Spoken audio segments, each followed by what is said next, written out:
नमस्कार दोस्तों, very very good morning to all of you. Welcome to this session. और यह सेशन है करंट अफेयर्स का, जिसमें हम पढ़ने वाले हैं प्रतियोगिता दर्पण का जून 2026 का अंश। तो आइए देखते हैं कि हिंदी मासिक पत्रिका जून 2026 में क्या क्या महत्वपूर्ण बातें हैं। तो इसका कवर पेज देख सकते हैं। इसमें मैराथन के बारे में बताया है कि रोबोट ने तोड़ा मानव धावकों का विश्व रिकॉर्ड। फिर मोनिका श्रीवास्तव जी का रैंक इनकी सिविल सेवा परीक्षा 2025 में AIR 16 आई है। और अनामिका मिश्रा जी का दिया हुआ है रैंक 4 का। उत्तर प्रदेश PCS 2024 में उन्होंने रैंक 4 प्राप्त किया है। सेबेस्टियन सावे 2 घंटे से भी कम समय में मैराथन पूरी करने वाले विश्व के पहले धावक बने हैं। समसामयिक घटनाएं देखिए कि इसमें उल्लेख किया हुआ है। अभी अंदर चल के हम पढ़े भी होंगे इसको डिटेल से। यहाँ पे इंडेक्स दिया हुआ है, राष्ट्रीय घटनाक्रम, अंतर्राष्ट्रीय घटनाक्रम, आर्थिक वाणिज्य परिदृश्य क्या है, खेलकूद, ये सारा डिटेल्स यहाँ पे दिया हुआ है। फिर कुछ लेख हैं, जैसे कि ऊर्जा के बारे में लेख है, समसामयिक मुद्दा है, अंतर्राष्ट्रीय संबंधों को लेकर के लेख है, जनसांख्यिकी लेख है, विदेश नीति पर लेख है, रक्षा है, ग्रामीण विकास पर है, भारतीय अधीनस्थ न्यायपालिका पर है और कुछ मॉडल प्रश्न पत्र दिए हुए हैं। तो आइए देखिए, स्टार्ट करते हैं हम लोग राष्ट्रीय घटनाक्रम से। तो राष्ट्रीय घटनाक्रम में कौन कौन से महत्वपूर्ण इवेंट्स हैं इसको हम देखेंगे। तो देखिए, पहला है कि सम्राट चौधरी बिहार में भाजपा के पहले मुख्यमंत्री बने हैं। नीतीश कुमार अब राज्यसभा के सदस्य हो गए। तो देखा था हमने कि इस बार का जो चुनाव हुआ था बिहार में, उस समय नीतीश कुमार जी मुख्यमंत्री के रूप में पदभार ग्रहण किए थे और अब सम्राट चौधरी को बिहार में भाजपा के पहले मुख्यमंत्री के रूप में स्थान दिया गया है। तो हम देखते हैं कि अप्रैल माह में पहली बार जब राज्य में भाजपा के नेतृत्व में गठबंधन सरकार वहाँ पे गठित हुई थी, तो भारतीय जनता पार्टी इससे पूर्व जनता दल यानी कि JU के नीतीश कुमार वाली नेतृत्व वाली गठबंधन सरकार में रहते मतलब गठबंधन सरकार में ही थी और उस समय नीतीश कुमार जी थे। इसमें बता रहा है कि बिहार की विभिन्न अवधियों में से कुल मिलाकर के 20 वर्षों तक मुख्यमंत्री रहे हैं नीतीश कुमार। काफी बड़ा रिकॉर्ड बनाया है इन्होंने, लगभग 20 वर्षों तक मुख्यमंत्री रहे हैं और अप्रैल 2026 में राज्यसभा की सदस्यता ग्रहण करने के पश्चात बिहार के मुख्यमंत्री पद से त्यागपत्र देते हैं और उनके स्थान पर जो उप मुख्यमंत्री थे, जो कि भाजपा के सम्राट चौधरी थे, उनको भाजपा विधायक दल का नेता चुन लिया गया और उन्हें शपथ दिलाई गई। तो ठीक इतना बस जानकारी होना चाहिए कि सम्राट चौधरी जो है यहाँ के वो है मुख्यमंत्री हैं और राज्यसभा के सदस्य बना दिए गए हैं नीतीश कुमार। यहाँ पे डिटेल में सभी मुख्यमंत्रियों के बारे में एक लिस्ट दी हुई है। आगे चलते हैं। राज्यसभा की सदस्यता का कार्यकाल समाप्त होने के अगले ही दिन बिहार के हरिवंश नारायण सिंह राज्यसभा के मनोनीत सदस्य बने। तो नीतीश कुमार जी ने राज्यसभा के लिए निर्वाचन के पश्चात इस उच्च सदन की सदस्यता ले लेते हैं, 10 अप्रैल को ग्रहण कर लेते हैं और उनके द्वारा राज्यसभा की सदस्यता जैसे ही ग्रहण की जाती है तो उसके एक दिन पूर्व ही जनता दल के जो हरिवंश नारायण सिंह थे, जो कि लगातार 2 कार्यकाल से जनता दल की ओर से राज्यसभा के सदस्य रहे थे, 9 अप्रैल को उनका कार्यकाल समाप्त हो रहा था। तो राज्यसभा की सदस्यता समाप्त होने के अगले ही दिन राष्ट्रपति ने अनुच्छेद 80 के तहत उन्हें राज्यसभा का सदस्य मनोनीत कर दिया।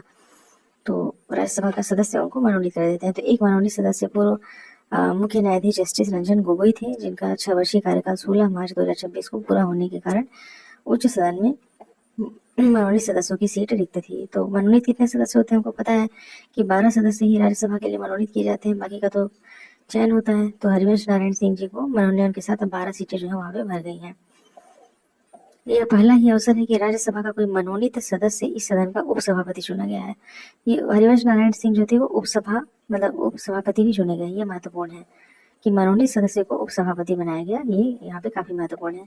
मनोनीत सदस्य का देखिए नाम दिया है, ये 12 लोग होते हैं मनोनीत सदस्य, जिसमें कि वीरेंद्र हेगड़े जी हैं, इलैया राजा हैं, विजेंद्र प्रसाद हैं, देखिए सामाजिक कार्य है, कला में है, PT उषा खेल में है, गुलाम अली खटाना सामाजिक कार्य में है, सतनाम सिंह संधू शिक्षा, सुधा मूर्ति है, मीनाक्षी जैन है, उज्जवल निकम है, C सदानंद मास्टर है, हर्षवर्धन श्रृंगला है और हरिवंश नारायण सिंह पत्रकारिता के क्षेत्र में इनको मनोनीत किया गया था और इन्हें उपसभापति बना दिया गया है। तो ये हो गया राज्यसभा की सदस्यता का कार्यकाल, किस प्रकार से यहाँ पे नए सदस्य का मनोनयन हुआ है। NCERT को डीम्ड यूनिवर्सिटी का दर्जा देखिए, मुख्य रूप से पाठ्य पुस्तकें तैयार करने, शिक्षा संबंधी शोध करने तथा शिक्षकों को प्रशिक्षण करने संबंधी कार्य करने वाली जो संस्था है हमारी राष्ट्रीय शैक्षिक अनुसंधान और प्रशिक्षण परिषद का केंद्र सरकार ने अब डीम्ड टू बी यूनिवर्सिटी घोषित कर दिया है। महत्वपूर्ण है।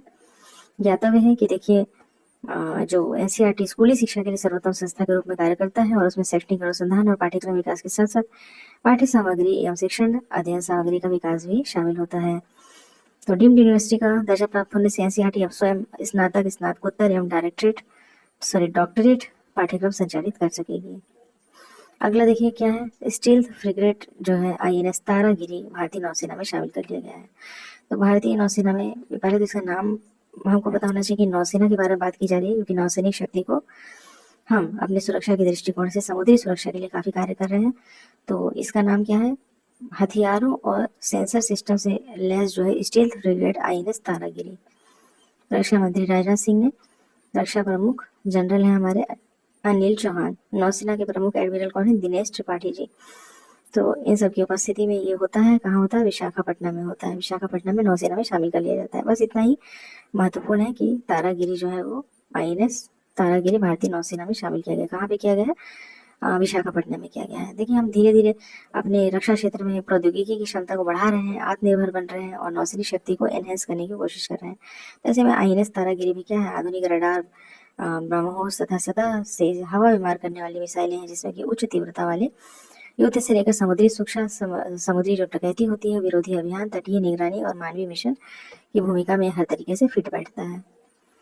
तो INS तारागिरी, यहाँ पे फोटो भी दिया हुआ है इसका, देख सकते हैं। और ये जो मझगांव डॉक शिप बिल्डर्स के द्वारा प्रोजेक्ट 17 के तहत इसका निर्माण किया गया है।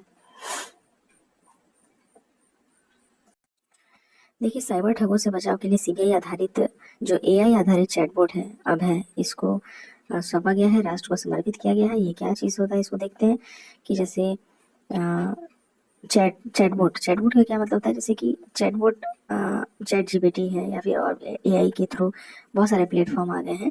तो आर्टिफिशियल इंटेलिजेंस पर आधारित एक चैटबॉट ना अभय नाम से 20 अप्रैल 2026 को जारी किया गया। याद रखना है ये नाम अभय मतलब कि जिससे डर ना लगे। तो हमारे पास अगर कोई नकली या फिर जालसाजी से बना हुआ झूठा कोई ऐसा आता है जिससे कि साइबर ठग जिससे लाभ उठाने की कोशिश करते हैं, तो अभय के संबंध में देखिए प्रकाश डालते हुए एक प्रवक्ता ने बताया कि अनेक मामलों में देखा गया है कि जो जालसाज होते हैं वो CBI अधिकारी बनकर के फर्जी नोटिस दिखा करके लोगों को क्या करते हैं, डिजिटल अरेस्ट करते हैं और करोड़ों रुपए की वसूली करते हैं। तो AI आधारित अगर अभय है तो ऐसे मामले पहचानने में हमारी मदद करेगा कि ये नोटिस असली है या फिर जालसाजों से बना हुआ है। अगला देखिए, बारूदी सुरंग भेदने की सेना की क्षमता में वृद्धि के लिए T-72 और T-90 टैंकों के लिए ट्रॉल असेंबली हेतु रक्षा मंत्रालय का अनुबंध।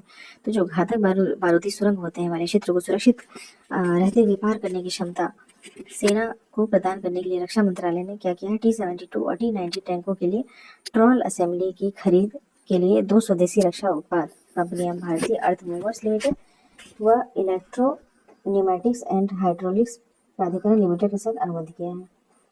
T-72 और T-90 टैंक के लिए ट्रॉल असेंबली भारत के रक्षा अनुसंधान एवं विकास संगठन यानी कि DRDO के द्वारा विकसित किया गया ऐसा उपकरण है जिसे टैंकों के आगे तैनात करने से ऐसे टैंकों के लिए बारूदी सुरंगों वाले क्षेत्र में सुरक्षित मार्ग बनाकर उन्हें पार करने की क्षमता में वृद्धि होगी, जिससे कि सेना की परिचालन क्षमता में वृद्धि होती है। देश अब नक्सलवाद से मुक्त है। तो हम देखते हैं कि 30 मार्च 2026 को लोकसभा में माननीय श्री अमित शाह जी ने घोषणा किया था कि लगभग 6 दशकों की आंतरिक चुनौती बनी इस लाल आतंक से हमने क्या है मुक्ति पा ली है।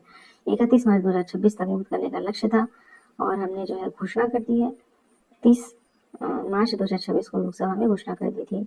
ऑपरेशन ब्लैक फॉरेस्ट चलाया गया था, मतलब लास्ट में देखा जाए तो मार्च 2026 में सिर्फ 2 जिलों तक रह गया था। उन्होंने बताया कि ऑपरेशन ब्लैक फॉरेस्ट, ऑपरेशन कगार जैसे बड़े अभियानों के जरिए वहाँ पे आतंकवादियों को मार गिराया। 4839 लगभग 5000 नक्सलियों ने सरेंडर भी किया था 31 मार्च 2026 की समय सीमा तक। कुछ हथियारबंद जो कैडर थे वो जंगल में छिपे हो सकते हैं, लेकिन सरकार और सुरक्षा बलों का दावा है कि नक्सलवाद पूरी तरह से कमजोर हो चुका है। तो काफी अच्छी बात है ये। लोकसभा चुनाव में महिलाओं को आरक्षण उपलब्ध कराने के लिए सीटों के परिसमन हेतु संविधान संशोधन विधेयक संसद के विशेष सत्र में पारित नहीं हो सका, तो काफी दुखद बात है ये। ठीक है, इसमें देखते हैं कि क्या बात कही गई है।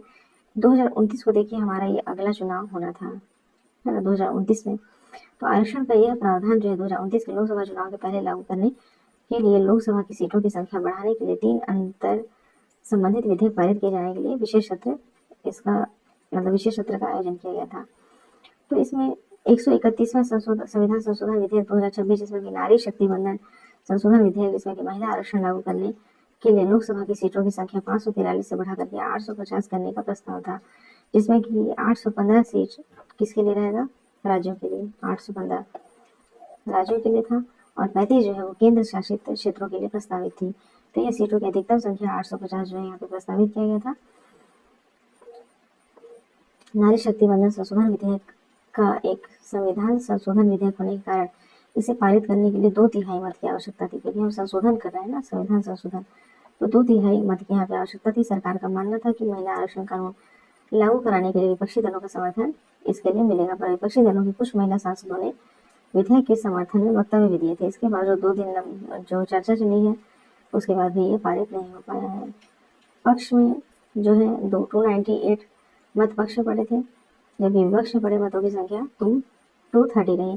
तो हमको चाहिए कितना था, 352 चाहिए था, क्योंकि हमको 2/3 लेके चलना है, 2/3। तो इस तरीके से 33% आरक्षण जो महिलाओं को प्रदान करने के लिए 131वां संविधान संशोधन विधेयक लाया गया था, वो 2/3 बहुमत न पाने के कारण राज्यसभा में पेश नहीं हो सकता है। तो इस प्रकार मोदी सरकार जी के 12 वर्ष के कार्यकाल में पहला अवसर है कि जब किसी विधेयक को सरकार पारित नहीं करा पाई। 131वां संविधान संशोधन विधेयक के साथ ही प्रस्तुत किए गए और दोनों अन्य विधेयक जो थे, परिसीमन विधेयक और केंद्र शासित प्रदेश अधिनियम विधेयक भी इसके साथ जुड़े होने के कारण आगे बढ़ने का कोई फिलहाल इरादा सरकार का नहीं है। तो यहाँ पे ये मिशन हमारा फेल हो जाता है। गगनयान मिशन के लिए इसरो का दूसरा एयरड्रॉप परीक्षण। तो अपने पहले जो मानव युक्त गगनयान मिशन की तैयारी के सिलसिले में भारतीय अंतरिक्ष अनुसंधान संगठन ने दूसरी बार सफल एकीकृत एयरड्रॉप परीक्षण, मतलब कि सेकेंड इंटीग्रेटेड एयरड्रॉप टेस्ट 2 किया है। श्रीहरिकोटा में किया है, सतीश धवन अंतरिक्ष केंद्र में किया है 10 अप्रैल 2026 को। तो भारतीय वायुसेना व नौसेना के सहयोग से किए गए इस परीक्षण के तहत अंतरिक्ष यात्रियों के बैठने वाले क्रू मॉड्यूल कैप्सूल के वायुमंडल में प्रवेश और लैंडिंग के समय पैराशूट आधारित जो मंदन प्रणाली होती है उसका परीक्षण किया गया, ताकि अंतरिक्ष से लौटते समय अंतरिक्ष यात्रियों की सुरक्षित लैंडिंग हो सके। इस परीक्षण के तहत 5 टन के डमी क्रू मॉड्यूल था वो चिनूक हेलीकॉप्टर से 3 किलोमीटर की ऊंचाई से गिराया गया। दिख रहा है फोटो में, ठीक है। सुरक्षित वापसी करने के लिए इसका प्रयास है, तो ये एयरड्रॉप टेस्ट किया गया है।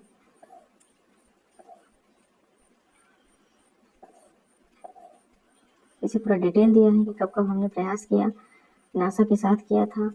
नासा ने भी देखिए मानव रहित ओरियन स्पेसशिप को दुनिया की सबसे शक्तिशाली SLA यानी कि space launch system SLS rocket के जरिए 16 नवंबर 2022 को चंद्रमा की कक्षा में भेजा था। और मानव रहित ओरियन कैप्सूल का यह प्रक्षेपण नासा के द्वारा 5 दशक के अंतराल के पश्चात चंद्रमा के लिए नासा का कोई ये मिशन था। फिर अपोलो 17 देखते हैं, चंद्रमा के लिए आर्टेमिस 1 पहला मिशन था, 16 नवंबर 2022 को लॉन्च किया गया था।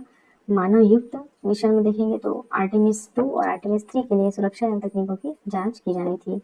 आर्टेमिस 1 मानव रहित मिशन था, जबकि आर्टेमिस 2 जो था वो 4 अंतरिक्ष यात्रियों को ओरियन कैप्सूल में ही भारतीय समय अनुसार 2 अप्रैल 2026 को SLS रॉकेट के जरिए कहाँ भेजा था, कैनेडी स्पेस सेंटर से ही चंद्रमा की कक्षा में भेजा गया था। आर्टेमिस 2, आर्टेमिस 1 क्या था, मानव रहित था, इससे मानव नहीं है, लेकिन आर्टेमिस 2 में 4 मानव थे, 4, ठीक है, 4 मानव थे। कैनेडी स्पेस सेंटर से चंद्रमा की कक्षा में भेजा गया था। इन अंतरिक्ष यात्रियों से में से कोई भी चंद्रमा की सतह पर नहीं उतरा था। चंद्रमा का चक्कर लगाकर ओरियन कैप्सूल पृथ्वी पर सुरक्षित वापसी करता है, 11 अप्रैल को वापस आ जाता है। तो आर्टेमिस 2 जो है मिशन की सफलता के पश्चात अब आर्टेमिस 3 मिशन, जिसमें कि एक महिला भी है और 4 क्या है अंतरिक्ष यात्री को भेजा जाएगा, जिसमें कि 2 अंतरिक्ष यात्री चंद्रमा की सतह पर उतरेंगे और 2 कहाँ रहेंगे, अंतरिक्ष यान में ही रहेंगे। तो हम देखते हैं कि आर्टेमिस 3 जो है कब प्रस्तावित है, 2027 में। मानव युक्त मिशन है, 1 महिला 4 पुरुष रहेंगे। तो 1972 के पश्चात चंद्रमा की सतह पर किसी भी अंतरिक्ष यात्री को उतरने का ये पहला मिशन होगा। इसमें खोज करनी है, चंद्रमा की सतह पर बर्फ की खोज तथा अन्य तकनीकी परीक्षणों की नासा की योजना है। सैन्य शासक रहे मिन आंग हलाइंग अब म्यांमार के निर्वाचित राष्ट्रपति। तो आंग सान सू की के नेतृत्व वाली म्यांमार की निर्वाचित सरकार का तख्ता पलट कर दिया है और सत्ता हथियाने वाले सेना के कमांडर कौन है, जनरल मिन ऑन्ग ह्यांग। तो 5 वर्ष तक सैन्य शासन के प्रमुख रहने के पश्चात अब ये निर्वाचित राष्ट्रपति हो गए हैं। ठीक है, इनका नाम बस याद रखना है कि नए राष्ट्रपति जो है वो क्या है, एडमिरल थे ये मिन आंग हलाइंग। म्यांमार के नवनिर्वाचित राष्ट्रपति के द्वारा 4500 से अधिक कैदियों को आम माफी दे दी गई। पूर्व अपदस्थ राष्ट्रपति विन मिंट भी जेल से रिहा कर दिए गए हैं। तो ये सब जानकारी हमको रखनी है। देखिए हंगरी में जो 16 वर्षों से प्रधानमंत्री रहे थे विक्टर ऑर्बन की पार्टी भी भारी पराजय इनको मिली है और पीटर मांग्यार नए प्रधानमंत्री होंगे। तो नाम याद रखना है। म्यांमार हमारा पड़ोसी देश है, साथ ही आसियान के हम कॉमन सदस्य हैं। तो आसियान में काफ़ी महत्वपूर्ण भूमिका रहती है। ऐसे में सैन्य शासक जो थे वो मीन आंग लाइंग बने हैं। यहाँ पे हंगरी में भी देखिए, यहाँ पे भी पीटर माग्यार जो है, पीटर माग्यार नए प्रधानमंत्री होंगे। इतना इसको डिटेल नहीं, बस पता होना चाहिए कौन कहाँ पे बन रहा है। उपराष्ट्रपति सीपी राधाकृष्णन की श्रीलंका यात्रा देखिए बताया गया है कि एक बार तो गए थे जो तत्कालीन उपराष्ट्रपति थे एम वेंकैया नायडू ने श्रीलंका की पूर्व प्रधानमंत्री जो थी भंडार नायके के निधन पर शोक व्यक्त करने के लिए वो गए थे। उसके बाद ये जो सीपी राधाकृष्णन जी हैं उनकी 19-20 अप्रैल को यात्रा होती है और वहाँ पे वो शामिल होते हैं, शिष्टमंडल की बैठक में शामिल होते हैं। फोटो देख सकते हैं यहाँ पे सीपी राधाकृष्णन राष्ट्रपति अनुरा कुमारा दिशा नायके के साथ जो है, दिशा नायके जी के साथ यहाँ पे मुलाकात कर रहे हैं। तो वहाँ पे वो काम क्या क्या हुआ ये देख लेते हैं। तो ये देखते हैं कि वहाँ पे नवंबर-दिसंबर 2025 में एक चक्रवात आया था जिसका नाम था दित्वा। तो इस चक्रवात आने के बाद ना वहाँ पे बहुत ज़्यादा क्षति हुई थी और वहाँ पे रेलवे लाइन भी पूरे तरीके से क्षतिग्रस्त हो गया था। तो पुनर्निर्माण कार्य के लिए भारत ने क्या किया था, सहयोग किया था। $50 लाख का अनुदान दिया था जिससे वहाँ पे सड़क संपर्क बहाल किया जा सके, जो पुल थे ध्वस्त हो गए थे उसको नॉर्मल फिर लाया जा सके। साथ ही वहाँ पे जो भवन निर्माण आवास परियोजनाएं चल रही है उसमें भारतीय सहायता भी है, तो उसका भी एक हम यहाँ पे समीक्षा करना था। तो देखते हैं क्या क्या हुआ है। यहाँ पे भारतीय मूल के जो तमिल होते हैं उनके लिए OCI कार्ड सुविधा का विस्तार इसमें बात की गई है। भारत की सहायता से जो निर्माणाधीन आवास योजना है उसके तीसरे चरण की पूर्णता, उत्तरी रेलवे लाइनों पर रेल सेवाओं की बहाली, इन सब चीज़ों की बात हुई है। और उत्तरी जो 3 बेली पुलों का निर्माण है, Ceylon state workers education trust के विस्तार, श्रीलंका के अंतर्राष्ट्रीय बिग कैट अलायंस में शामिल होने की घोषणा की गई। मतलब श्रीलंका क्या होगा, जो इंडिया के द्वारा लीड किया जा रहा है बिग कैट अलायंस में क्या हो जाएगा, ये शामिल हो जाएगा। ये एक अच्छी बात है कि श्रीलंका ने सहमति दी है। इसके अलावा ही 6 परियोजनाओं के लिए समझौता ज्ञापन आदान प्रदान उपराष्ट्रपति की इस यात्रा के दौरान किया गया है। और इनके अतिरिक्त मुल्ला तिबू के जिला अस्पताल में 4 मंजिला मेडिकल वार्ड पार्षद निर्माण के लिए भी हस्ताक्षर किए गए। देखिए हमारी क्या नीति है कि पड़ोसी पहले, नेबरहुड फर्स्ट की पॉलिसी, और साथ ही जो है हमारी महासागर यानी कि maritime heads for active security and growth for all in the region. मतलब हिंद महासागर में हम growth for all in region और अपने सिक्योरिटी को लेकर के क्या है, हम सजग हैं। तो एक महत्वपूर्ण भागीदार इसमें बना हुआ है श्रीलंका भी, और भारतीय उपराष्ट्रपति की श्रीलंका की ऐतिहासिक पहली द्विपक्षीय यात्रा से भारत और श्रीलंका के सभी पुराने जनसंबंधों को और अधिक मजबूती मिलेगी। तो मेन यही है कि हमने किस किस में अनुदान राशि दिया था और बिग कैट अलायंस में श्रीलंका को शामिल कर लिया है। ऑस्ट्रिया के चांसलर क्रिश्चियन स्टॉकर की भारत यात्रा होती है। तो देखिए मोदी जी के निमंत्रण पे ऑस्ट्रिया के जो चांसलर हैं वो क्रिश्चियन स्टॉकर आते हैं, अपने शिष्टमंडल के साथ यहाँ पे आते हैं अप्रैल 2026 में। इससे पहले तो उसने यात्रा नहीं की थी यहाँ पे, ये पहली ही यात्रा है। और इसकी जो आगवानी थी वो खेल कूद एवं युवा मामले एवं खेल कूद राज्य मंत्री रक्षा खड़से ने की थी। उसी दिन जो विदेश मंत्री एस जयशंकर ने उनसे भेंट मुलाकात की और द्विपक्षीय मामलों से चर्चा की। तो चर्चा का विषय वही कॉमन रहता है कि वार्ता, व्यापार पे, निवेश पे, प्रौद्योगिकी पे, नवीनीकरण ऊर्जा पे, रक्षा क्षेत्र पे, किसी भी देश के साथ यदि हमको नहीं भी आ रहा है आंसर तो हम उसमें ये सब शामिल कर सकते हैं कि व्यापार है, निवेश है, प्रौद्योगिकी है, नवीनीकरण ऊर्जा है, पर्यावरण है, रक्षा क्षेत्र है, अनुसंधान है। तो इसी सब चीज़ों पे यहाँ पे भी बात होती है। India Austria working holiday programme शुरू करने का निर्णय लिया गया युवाओं के आदान प्रदान को प्रोत्साहित करने के लिए। India Austria working holiday programme. अब देख रहे हैं कि यूक्रेन व पश्चिम एशिया के संघर्षों के वैश्विक अर्थव्यवस्था पर पड़ रहे गंभीर प्रभावों पर विस्तार से चर्चा की गई और चुनौतियों से निपटने के लिए मिलकर काम करने का संकल्प लिया गया। तो साझा प्रतिबद्धता व्यक्त होती है आतंकवाद के भी मामले में। इस तरीके से ये मुलाकात संपन्न होती है। ऑस्ट्रियाई चांसलर क्रिश्चियन स्टॉकर। अगला देखिए, जो दक्षिण कोरिया के राष्ट्रपति थे ली जे म्यूंग की भारत यात्रा होती है। यहाँ पे फोटो में देख सकते हैं ली जे योंग कहाँ के हैं, दक्षिण कोरिया के राष्ट्रपति हैं। प्रधानमंत्री जी से मिल रहे हैं और यहाँ पे भी क्या बात होगी आपस में वो देख लेते हैं किस किस विषय पर बात की गई है। दक्षिण कोरिया की किसी भी राष्ट्रपति की भारत की यात्रा थी 8 वर्ष के अंतराल के बाद, है ना। ली जे म्यूंग, पहले दिन का नाम याद होना चाहिए। फिर औपचारिक स्वागत होता है, गार्ड ऑफ ऑनर के साथ होता है। उसके बाद प्रेस वार्ता होती है, हैदराबाद हाउस में होती है। इसमें कॉम्प्रिहेंसिव इकोनॉमिक पार्टनरशिप एग्रीमेंट के आगे प्रोन्नयन के लिए सहमति बनती है दोनों पक्ष में। और सीपा जो है CEPA के चलते दोनों देशों के बीच में द्विपक्षीय व्यापार जो $27 अरब तक पहुंच चुका है। वर्ष 2030 तक 50 अरब डॉलर में पहुंचाने के लिए कई महत्वपूर्ण निर्णय जो है इस वार्ता में किए गए हैं। तो व्यापार, द्विपक्षीय व्यापार बड़ी बात होती है। यहाँ व्यापार के बारे में बात की गई। साथ ही कोरियाई कंपनी, विशेषतः जो लघु और मध्यम इकाइयाँ होती हैं, भारत में प्रवेश को सहज बनाने के लिए कोरियन इंडस्ट्रियल टाउनशिप बनाने की सहमति बनी है दोनों ही पक्षों में। क्या है ये Korean industrial township? Plug and play की सुविधा वाले इस शहर में अधिक से अधिक कोरियाई कंपनियां क्या करेंगी?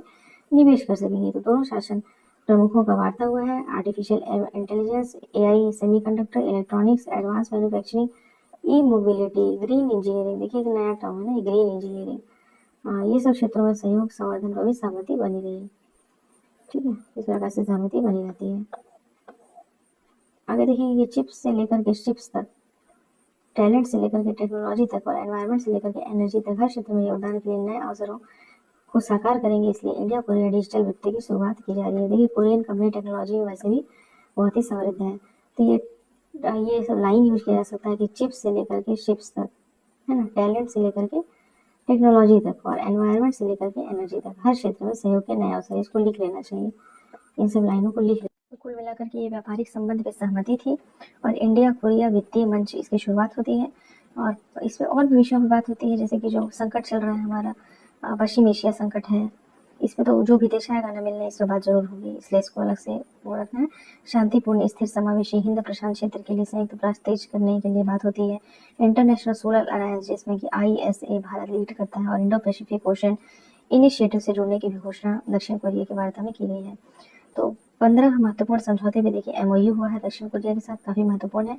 15 विभिन्न समझौते पर MOU होता है और इसमें क्या रहेगा? बंदरगाहों के क्षेत्र में सहयोग है, औद्योगिक सहयोग है, भारत कोरिया डिजिटल सेतु के लिए संरचना, लघु या मध्यम प्रकार के उद्योगों में सहयोग, विज्ञान और प्रौद्योगिकी के क्षेत्र में सहयोग, 2026 से 2030 तक के लिए भारत के दक्षिण कोरिया के बीच में सांस्कृतिक आदान प्रदान, खेल सहयोग, व्यापार, आर्थिक साझेदारी, इन सब के बारे में यहाँ पे ज्ञापन दिया गया है। तो काफी महत्वपूर्ण था ये कुल मिलाकर के।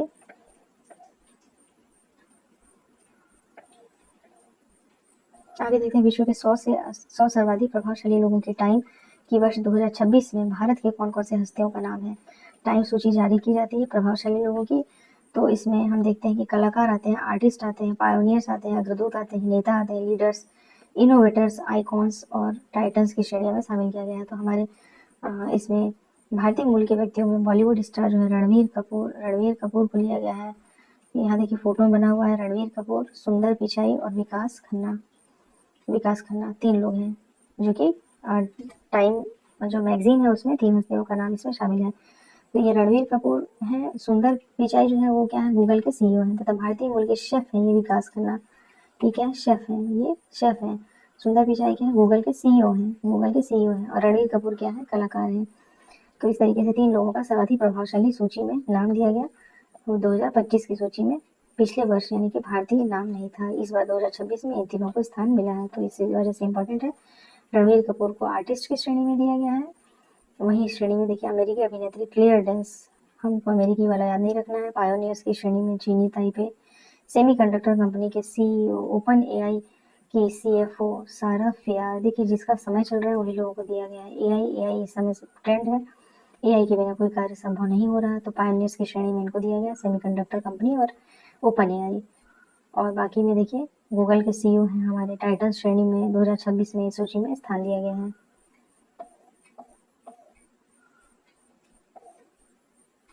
जो भारतीय मूल के अमेरिकी शेफ है विकास खन्ना, इनको अन्वेषकों की श्रेणी में विश्व के सर्वाधिक प्रभावशाली व्यक्तियों की सूची में शामिल किया गया है।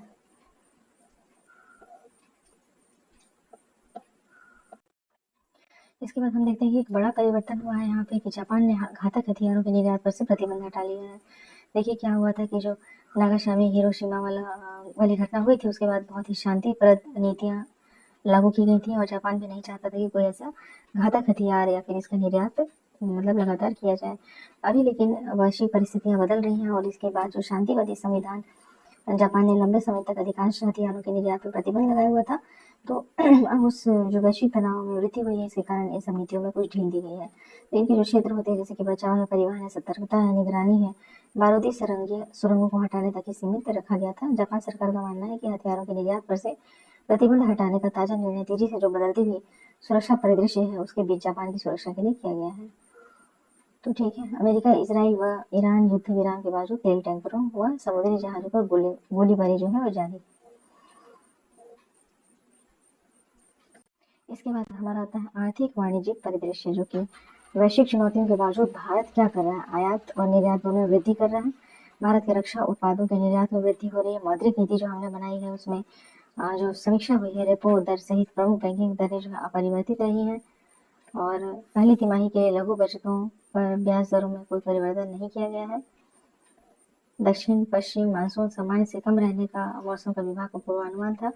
ये पूरी हेडिंग यहाँ पे दी हुई है, सो थोड़ा सा डिटेल से हम लोग को दो चार लाइन देखना होगा कि हमारे इकोनॉमिक परिदृश्य में क्या क्या चीजें चल रही हैं। आइए दोस्तों देखते हैं कि आर्थिक वाणिज्यिक परिदृश्य में क्या क्या महत्वपूर्ण टॉपिक है। तो इसमें वैश्विक चुनौतियों के बावजूद भी 2025-26 में भारत की आयातों व निर्यातों में वृद्धि हुई है।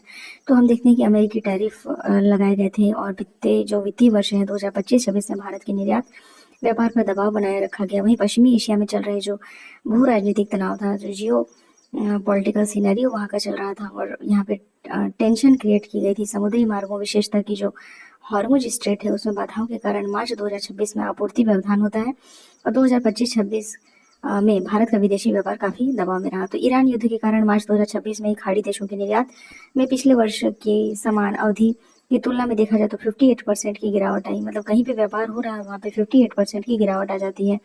जबकि हम एलपीजी का देखते हैं तो लगभग 90% से ज़्यादा का जो सप्लाई वो यहीं से हो रहा था।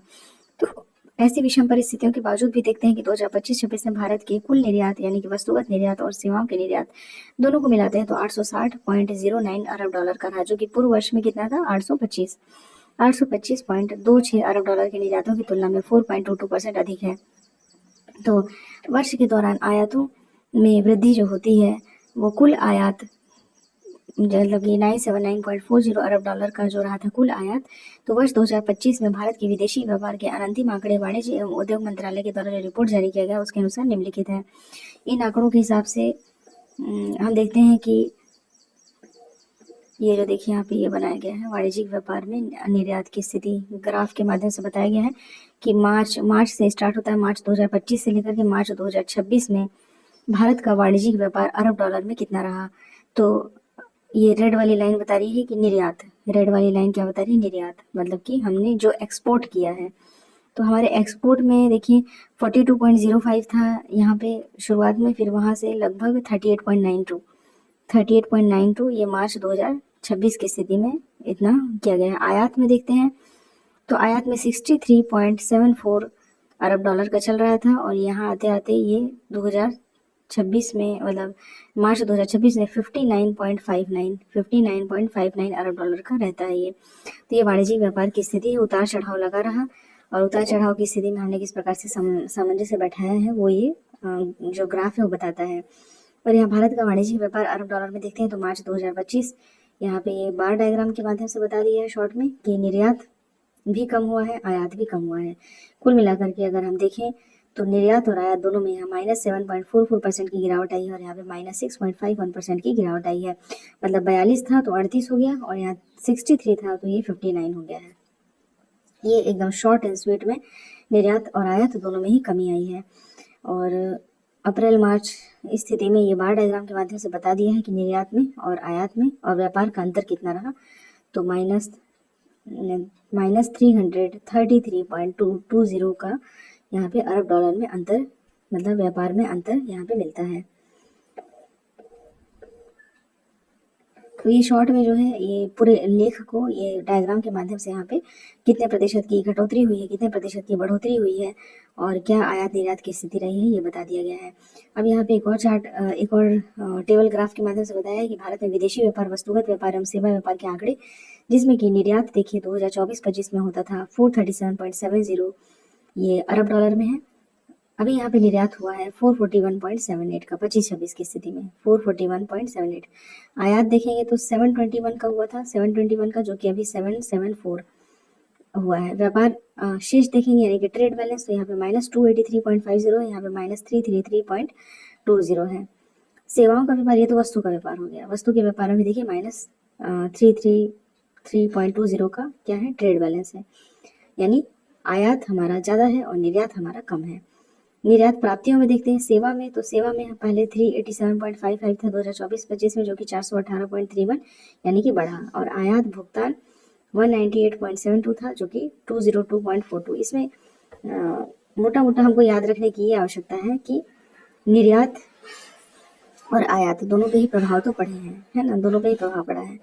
तो निर्यात की तुलना में आयात हमेशा हमारा ज़्यादा रहता है, जिसके कारण ट्रेड डेफिसिट हमको दिखता है।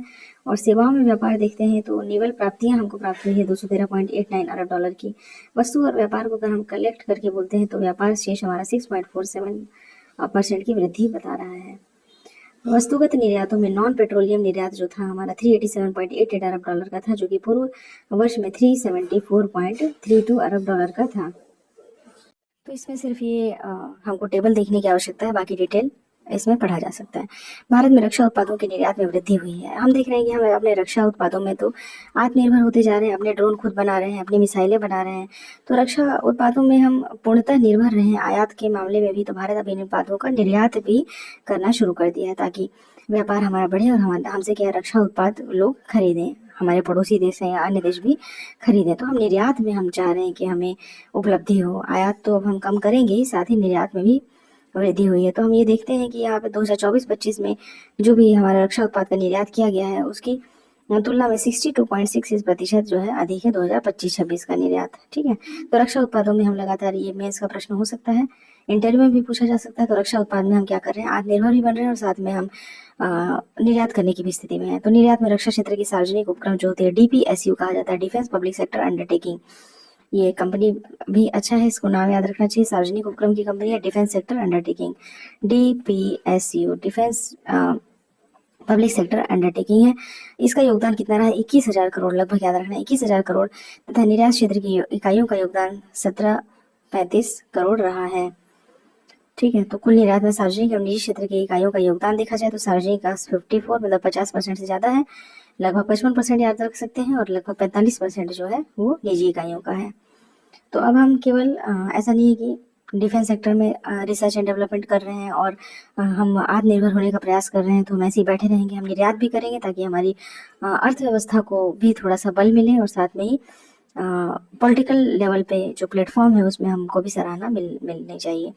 तो रक्षा उत्पादों का निर्यात है। रक्षा उत्पादन विभाग के लिए रक्षा निर्यातकों और अन्य सभी हितधारकों की सराहना करते हुए रक्षा मंत्री जी ने कहा है कि भारत के रक्षा उपकरण एवं वैश्विक विनिर्माण केंद्र बढ़ने की दिशा में तेजी से आगे बढ़ रहे हैं और प्रधानमंत्री जी के प्रेरणादायक नेतृत्व में भारत रक्षा निर्यात में प्रभावशाली सफलता प्राप्त कर रहा है। तो यह महत्वपूर्ण है, हमारे आत्मनिर्भर मेड इन इंडिया की कहानी है। मौद्रिक नीति 2026-27 की पहली द्वैमासिक समीक्षा में रेपो दर सहित सभी प्रमुख बैंक दरें अपरिवर्तित रही हैं। तो इतना ही ध्यान रखना, ये तो हमेशा त्रैमासिक में चलता है। इसमें रेपो रेट जो है, जब एग्जाम देने जाते हैं तो उसके 1 महीने पहले का देख लेना चाहिए रेपो रेट, उसमें अगर लिखने का है तो 5.25 हम देख रहे हैं कि बना हुआ है। रेपो दर, रिवर्स रेपो दर भी जो है 3.35 बना हुआ है। इस तरीके से यहाँ पे एक टेबल में दिया हुआ है। 2026-27 की पहली तिमाही के लिए लघु बचतों पर ब्याज दरों में कोई परिवर्तन नहीं किया गया। देखिए, ब्याज दर में भी जो डाकघर के माध्यम से किए जाने वाले जो लघु बचत होते हैं उसमें ब्याज दरों में कोई परिवर्तन नहीं किया गया है। लगभग सेम वैसी ही डाकघरों का जो ब्याज है 4% जो ब्याज दर बरकरार रही है। और जो भी योजना है, राष्ट्रीय बचत पत्र है या फिर मंथली इनकम स्कीम है, उससे भी जो जितनी प्रतिशत थी उतनी ही रखी गई है। सुकन्या समृद्धि पर देय ब्याज दर 8.2% रही है। काफ़ी फेमस योजना है जो बालिकाओं के लिए चलाई गई थी, जिसमें 18 वर्ष के बाद आपको जो है ये परिपक्व होता है। तो 8.2% सुकन्या समृद्धि में चल ही रहा है, कंटिन्यू है ना। तो इस तरीके से कोई भी बचत दर में कोई परिवर्तन नहीं किया गया है। 2025-26 में कंपनियों के द्वारा IPO के जरिए रिकॉर्ड 1.79 लाख करोड़ पूंजी का भी दोहन किया गया है। तो प्राथमिक बाजार से संबंधित एजेंसी प्राइम डेटाबेस के अनुसार बीते वित्तीय वर्ष यानी कि IPO इनिशियल पब्लिक ऑफरिंग के जरिए जो है इतने करोड़ 1.78 यानी 79 करोड़ कंपनियों के द्वारा भारत में जुटाए गए हैं। रिकॉर्ड राशि है ये, है ना, ये बताया है। दक्षिण पश्चिम मानसून सामान्य से कम रहने का मौसम विभाग पूर्वानुमान दिया है कि जो हमारा साउथ वेस्ट मानसून है वो इस बार जो है देश के जो 4 क्षेत्र हैं, जैसे कि उत्तर पश्चिम भारत, मध्य भारत, दक्षिण प्रायद्वीपीय भारत, उत्तर पूर्व भारत, अलग अलग अनुमान है। लेकिन ये ऑलमोस्ट ये कहा गया है कि ये पिछली बार की तुलना में कम रहेगा, सामान्य से कम रहेगा, मानसून जो है कम रहेगा। तो वर्षा की संभावना और मानसून समय डेफिसिट बता रहा है। दीर्घकालिक औसत 90% से कम है और न्यूनतम डेफिसिट सामान्य से कम, सब में सामान्य से कम बता रहा है, इस चार्ट में देख सकते हैं। अगला है देखिए 2025-26 में देश में बागवानी उत्पादन कृषि मंत्रालय के पहले अग्रिम अनुमान। कृषि एवं किसान कल्याण मंत्रालय ने राज्यों व केंद्र शासित प्रदेशों व अन्य सरकारी एजेंसियों से प्राप्त जानकारी के आधार पर 2025-26 में जो हॉर्टिकल्चर क्रॉप्स होते हैं के अधीन क्षेत्र में इनके उत्पादन के पहले अग्रिम अनुमान मार्च 2026 में जारी किए हैं।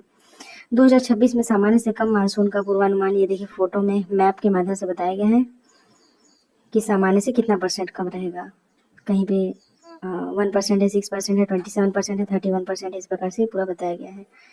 भारत में बागवानी का उत्पादन यहाँ एक चार्ट बना करके बताया गया है कि बागवानी की कौन कौन से फसलें हैं, कौन कौन से फल हैं, कौन कौन सी सब्जियां हैं और उसमें अग्रिम अनुमान क्या है।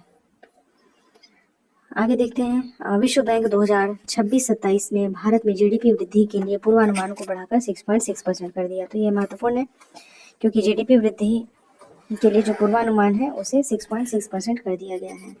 तो बदली हुई घरेलू और अंतर्राष्ट्रीय परिस्थितियों के चलते 2026 में विभिन्न देशों में आर्थिक वृद्धि के संबंध में पूर्वानुमान का संशोधन किया गया। तो वर्ल्ड बैंक जो होता है ये करता है, विश्व बैंक। तो इसने क्या किया, अंतर्राष्ट्रीय मुद्रा कोष यानी कि IMF, एशियाई डेवलपमेंट बैंक और अन्य रेटिंग एजेंसियों ने गत अप्रैल माह में किए गए जो भी इनका अपडेट था, इकोनॉमिक अपडेट रिपोर्ट, उसमें भारत में 2026-27 में वृद्धि के पूर्वानुमान को 6.6% कर दिया गया है, 6.6%। और इससे पूर्व अमेरिका के 50% टैरिफ की आशंका के चलते जनवरी 2026 में बैंक ने पूर्वानुमान को घटाकर 6.5% कर दिया था। तो वृद्धि है मतलब कि 6.5 की जगह 6.6% बढ़ा करके कर दिया गया है। भारत में आर्थिक वृद्धि के एशियाई डेवलपमेंट के जो पूर्वानुमान है उसमें भी वृद्धि की गई है। देखिए 2026-27 के लिए जो आर्थिक वृद्धि का पूर्वानुमान था जो अप्रैल माह में मनीला में हुआ था, देखिए एशियाई डेवलपमेंट बैंक ने 26-27 में आर्थिक वृद्धि 6.5% रहने का अनुमान लगाया था। अब इसको बढ़ा करके कितना 6.9% कर दिया गया 26-27 के लिए, 6.9%। तो सबने अपना अपना क्या है, मतलब शुरुआत में लगा कि इकोनॉमी बिल्कुल से मतलब आर्थिक समृद्धि जो है हमारी कम रहेगी, लेकिन बाद में इसको बढ़ा दिया गया है। क्यों बढ़ाया गया? क्योंकि ऐसा लगा कि वित्तीय स्थिति में सुधार हो रहा है, भारत में घरेलू मांग में मजबूती है, अमेरिकी टैरिफ में कमी है। और रिपोर्ट में यह भी बताया गया है कि पश्चिमी एशिया में लंबा संघर्ष कई तरीके से भारत के आर्थिक प्रदर्शन को कमजोर कर सकता है। इसमें तेल की बढ़ती हुई कीमतें, व्यापार प्रवाह में रुकावट, मुद्रास्फीति व वृद्धि, फॉरेन रेमिटेंस में आने वाली कमी, ये सब शामिल है। इसके बावजूद भी घरेलू मांग और वित्तीय सुधारों के चलते भारतीय अर्थव्यवस्था में वृद्धि अन्य प्रमुख अर्थव्यवस्थाओं से अधिक है। अगर कोई भी प्रश्न पूछता है कि क्या प्रभाव पड़ा पश्चिमी एशिया में, जो भी दिक्कतें चल रही थी, लंबा संघर्ष चल रहा था, तो उसका प्रभाव क्या पड़ा, यहाँ पे शॉर्ट में देखिए एक पैराग्राफ में बता दिया है इतना कि आर्थिक प्रदर्शन कमजोर होना, तेल की बढ़ती हुई कीमतें, व्यापार प्रवाह में रुकावटें, मुद्रास्फीति में वृद्धि और फॉरेन रेमिटेंस में आने वाली कमी। ऐसे 5 पॉइंट हमको याद रखना है। ये हर जगह यूज हो जाएगा, चाहे वो निबंध का पेपर हो या फिर GS का कोई भी पेपर हो, तो हाँ ये यूज हो सकता है। 2026-27 के लिए IMF की ग्रोथ अनुमान में भी मामूली वृद्धि हुई है, 6.5% व्यक्त किया गया है वृद्धि का पूर्वानुमान। तो सभी का अनुमान जो है लगभग बढ़ा है, कुल मिला के ये है। यहाँ देखते हैं प्रधानमंत्री मुद्रा योजना का 11 वर्ष पूर्ण हो गया। देखिए 8 अप्रैल 2015 में ये संचालित होना शुरू हुआ था।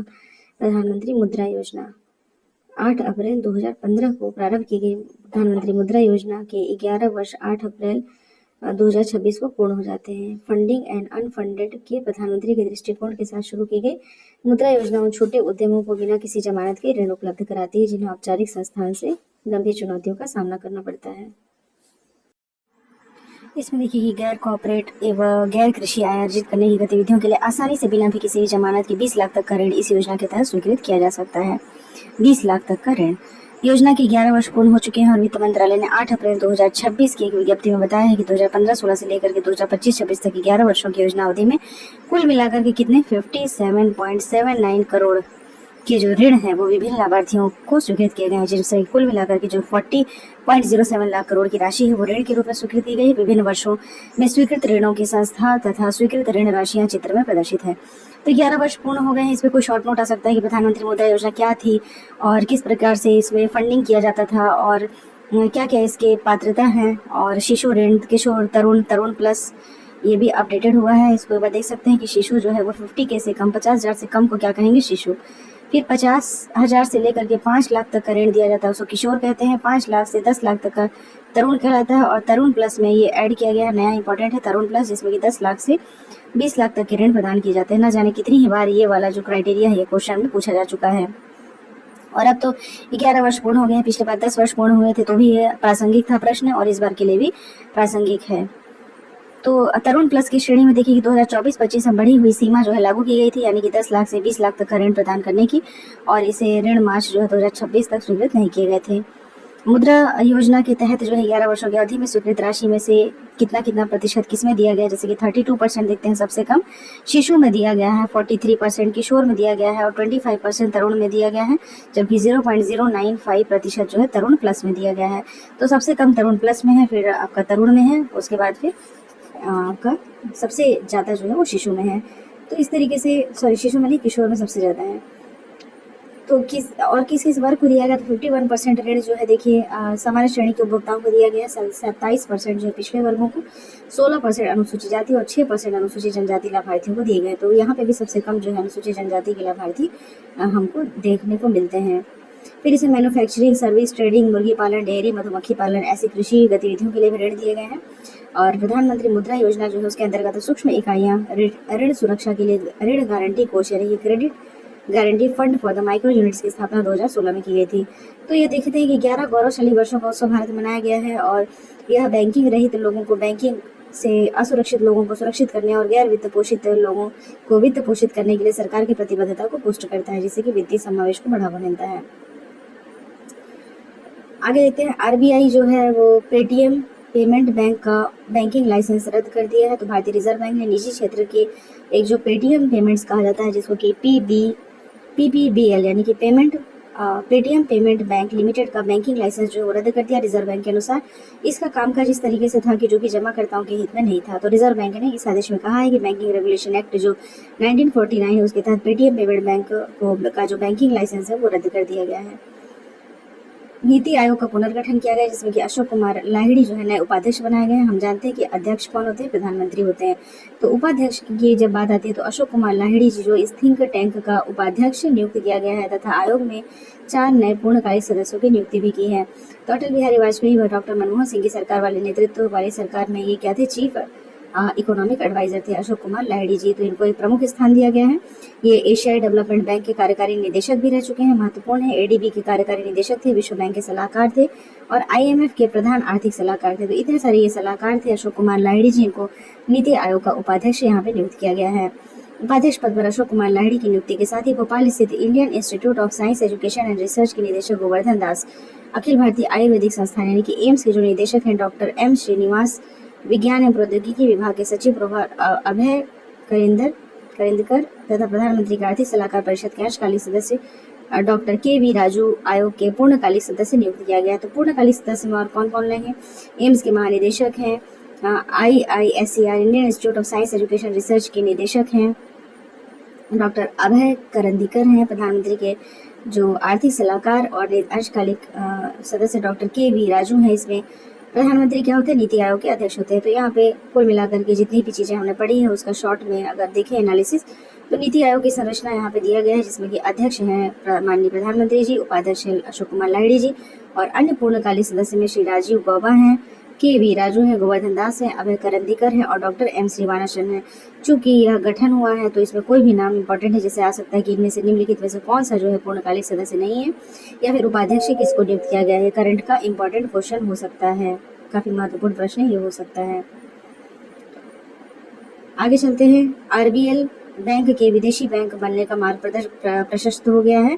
इसमें बता रहा है कि भारत के निजी क्षेत्र में वर्ष 1943 से कार्यरत वाणिज्यिक बैंक आरबीएल बैंक लिमिटेड अब शीघ्र ही एक विदेशी बैंक की श्रेणी में आ जाएगा। 500 से अधिक शाखाओं वाले इस बैंक में 74% तक की इक्विटी दुबई स्थित एमिरेट्स एनबीडी खरीदने जा रहा है। अब देखते हैं, भारत न्यूजीलैंड के बीच स्वतंत्र व्यापार समझौते पर हस्ताक्षर हुआ है। काफी महत्वपूर्ण पहल है ये, फ्री ट्रेड एग्रीमेंट हम करते रहते हैं, न्यूजीलैंड के साथ भी हुआ है ये। पीयूष गोयल जी हमारे तरफ से वाणिज्यिक मंत्री और न्यूजीलैंड के उनके समकक्ष जो है टॉड मैकले, इन दोनों ने हस्ताक्षर किया है। इसके पहले हम देखते हैं कि जो प्रधानमंत्री थे क्रिस्टोफर लक्सन, वो भारत की यात्रा किए थे और नरेंद्र मोदी जी प्रधानमंत्री क्रिस्टोफर लक्सन की बैठक हुई थी और ये समझौता भी संपन्न हुआ था। यहाँ पे देखते हैं क्या बताया है, भारत में गैर जीवाश्म ऊर्जा स्थापित क्षमता परिदृश्य। गैर जीवाश्म का मतलब होता है नॉन फॉसिल सोर्सेस, यानी कि नवीनीकरण रूप से हम जो है किस तरीके से ऊर्जा प्राप्त कर सकते हैं। तो हमारा लक्ष्य था, हमने रखा था कि 2030 तक हम कितना कर लेंगे, 500 गीगावाट। ये हमारा लक्ष्य हमेशा रहा है, 500 गीगावाट हम कर लेंगे। करने की घोषणा की गई थी COP26 में प्रधानमंत्री मोदी जी ने की थी। और इसको प्राप्त करने के लिए हम लगातार नवीन और नवीनीकरणीय ऊर्जा मंत्रालय की तरफ मतलब प्रोग्रेस कर रहे थे, इसमें कार्य को बढ़ावा दे रहे थे। और एक प्रेस विज्ञप्ति के अनुसार देखिए 31 मार्च 2026 तक गैर जीवाश्म ईंधन का स्रोत कितना 283.46 गीगावाट की क्षमता प्राप्त हो चुकी थी 25-26 में ही, मतलब हमने इतना प्राप्त कर लिया, कितना 283.46, जिसमें कि 274.68 गीगा का नवीनीकरण ऊर्जा, 8.78 गीगा का वाट जो परमाणु ऊर्जा शामिल है। बहुत ही महत्वपूर्ण है। किसी भी आंसर को अगर एनरिच करना है तो ये हम कैसे बना सकते हैं, एक पाई चार्ट बना सकते हैं, इसमें ऐसे एक परसेंट वाइज बना सकते हैं कि सौर ऊर्जा हम देख रहे हैं सबसे ज़्यादा है ना, 150 लगभग याद रख सकते हैं कि 150 सौर ऊर्जा है, 55 पवन ऊर्जा है, मतलब है तो 56.09, लेकिन याद करने के लिए इसको याद करने का मतलब विकल्प कुछ भी नहीं है, ये याद करना ही पड़ेगा आपको। हर एग्ज़ाम में मेंस लिख रहे हों या फिर प्रीलिम्स में अगर आ जाता है कि सौर ऊर्जा से लगभग कितना हमको अभी एनर्जी मिल रहा है, और हमारा लक्ष्य है कि 2030 तक हमको 500 गीगावाट लेना ही है। तो 150 आपका सौर ऊर्जा से, पवन ऊर्जा से 55 है, जैव ऊर्जा से यानी कि बायो एनर्जी से 11.75 है, लघु जल विद्युत और वृहद जल विद्युत भी देखिए लगभग दोनों को मिला लीजिए तो 55। इसको भी याद रखना है कि पवन और जल विद्युत लगभग बराबर चलते हैं, थोड़ा बहुत कम ज़्यादा रहता है। इसे भी देखिए जल विद्युत अगर आप देखेंगे तो 56 से ज़्यादा हो जाएगा, लेकिन लघु और वृहद जल विद्युत करके इसको बांट दिया है। तो पूरे इसमें हम देखते हैं कि 50% से भी ज़्यादा हिस्सा तो हमारा सिर्फ किसका है, सौर ऊर्जा का है। तो जब हम पाई चार्ट बनाएंगे तो इसको हम जैसे सौर ऊर्जा से प्रदर्शित कर दिए, फिर हम पवन ऊर्जा, फिर जल विद्युत बता दिए, लगभग 8%, तो बहुत कम परमाणु ऊर्जा है ना, 8.78 गीगावाट का बता रहा है स्थापित क्षमता इनकी है। तो कुल मिलाकर के पाई चार्ट बना करके हम इसको प्रदर्शित कर सकते हैं। इंटरनेशनल रिन्यूएबल एजेंसी जो है हमारी IRENA की रिपोर्ट के अनुसार भारत में नवीनीकरण ऊर्जा क्षमता दिसंबर 2025 में ही 250 गीगावाट से अधिक हो चुकी थी, तथा इस मामले में चीन और अमेरिका के पश्चात तीसरा स्थान भारत का महत्वपूर्ण है। ये सारे डाटा महत्वपूर्ण है। हम करंट की बुक इसीलिए पढ़ते हैं ताकि हम अपनी चीज़ों को अद्यतन कर सकें। 250 गीगावाट तो हमने पहले ही ले लिया था, लक्ष्य हमारा 500 गीगावाट का है, लेकिन वो है 2030 तक का लक्ष्य है। चीन और अमेरिका के बाद यानी कि चाइना और USA के बाद थर्ड रैंक पे हम क्या हैं, इंडिया है। देखिए यहाँ पे चीन ने कितना हासिल कर लिया है, 2258.02, बहुत शानदार प्रदर्शन है नवीनीकरण ऊर्जा के क्षेत्र में। चाइना का जो है रैंक फर्स्ट है, जो कि हम याद रख सकते हैं कि 2250 के आसपास है ना। अमेरिका जो है 467.92 है, सेकंड रैंक पे है, फिर भारत है, फिर ब्राज़ील है, फिर जर्मनी है, जापान है, कनाडा है। तो रिन्यूएबल एनर्जी के क्षेत्र में हम देख रहे हैं कि इंडिया कितना तेज़ी से परफॉर्म कर रहा है और अन्य देशों की तुलना में ये अग्रणी है। Ministry of new and renewable energy ने 8 अप्रैल 2026 की विज्ञप्ति के अनुसार बताया है कि जो नॉन फॉसिल कैपेसिटी एडिशन है उससे 55.29 गीगावाट की वृद्धि हुई है, जो कि किसी भी वर्ष में वृद्धि में बहुत ज़्यादा अधिक है। अभी आप देखिए सोलर पैनल को लेकर के कितना ज़्यादा एक्टिव हैं, हर घर में, हर छत पे, हर ऑफिस में कोशिश किया जा रहा है कि ये स्थापित कर लिया जाए। पवन ऊर्जा भी 6.05% की वृद्धि हुई है 25-26 में, जो कि अन्य वर्ष में हुई क्षमता से काफ़ी बड़ी है।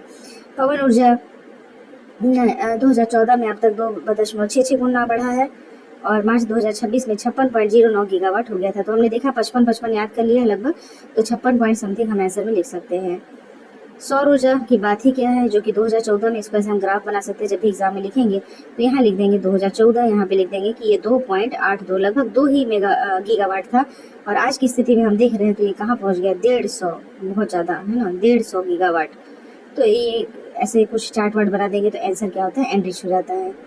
नवीनीकरण ऊर्जा स्थापित क्षमता में 2014 में 76.38 गीगावाट से 3.59 गुना वृद्धि होकर के 2026 में 274.68 गीगावाट हो गई। इसमें हम सिर्फ सोलर को नहीं, अगर पूरा लेते हैं नवीनीकरण ऊर्जा को, तो यहाँ हम देख रहे हैं कि 2014 में कितना है, 76.38 है, जबकि अभी की स्थिति में हम देख रहे हैं तो ये कितना हो चुका है, 274, मतलब लगभग 275 मान के चलिए गीगावाट।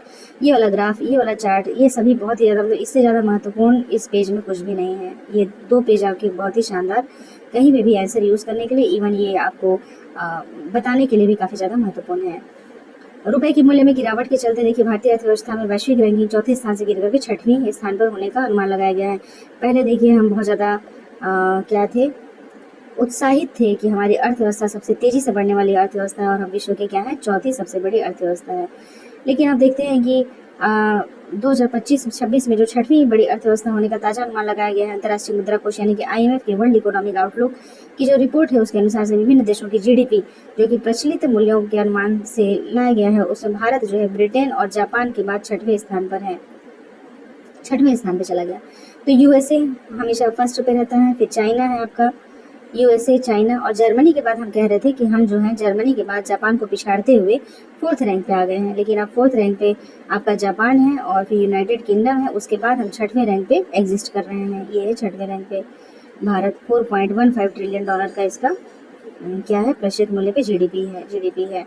तो भारत की रैंकिंग थोड़ा सा पीछे खसक गई है। चाइना और अमेरिका ऑलरेडी आगे थे, जर्मनी को पिछाड़ते हुए हम यहाँ पहुंचे थे, लेकिन अभी स्थिति हमारी थोड़ी सी ठीक नहीं है। तो 10 अग्रणी अर्थव्यवस्थाएं हैं, उनका GDP यहाँ पे दिया हुआ है। इस चार्ट का यूज किया जा सकता है। जो गिरावट हुई है अर्थव्यवस्था का निष्पादन नहीं बल्कि डॉलर की तुलना में रुपए के मूल्य में गिरावट ही इसका मुख्य कारण है, क्योंकि हमारी अर्थव्यवस्था में बहुत ज़्यादा गिरावट तो नहीं हुई है, लेकिन जो गिरावट हुई है वो डॉलर की तुलना में जो मूल्य हमारा गिरा है रुपए का, उसके कारण ये गिरावट हमको देखने को मिल रही है। तो डॉलर और रुपए का विनिमय दर का मुख्य रोल होता है। जब डॉलर का मूल्य अधिक होता है तो रुपए का मूल्य आकलन गणना डॉलर मूल्य में कम रह जाती है। इस प्रकार से हाल ही में रुपए में जो मूल्य में गिरावट आई है, तो भारत की वैश्विक रैंकिंग नीचे कर दिया गया है। अंतर्राष्ट्रीय मुद्रा कोष यानी कि IMF के अनुसार भारत की रैंकिंग में गिरावट स्थायी नहीं है। कोष के अनुसार भारतीय अर्थव्यवस्था अभी भी 6.5% की उच्च ग्रोथ रेट प्राप्त कर रही है। 6.5% की ब्रिटेन और जापान को पीछे छोड़ के विश्व की चौथी बड़ी अर्थव्यवस्था यह हो जाएगी और जर्मनी को भी पीछे छोड़ के ये 3 अर्थव्यवस्था बनने की संभावना भी बनी हुई है।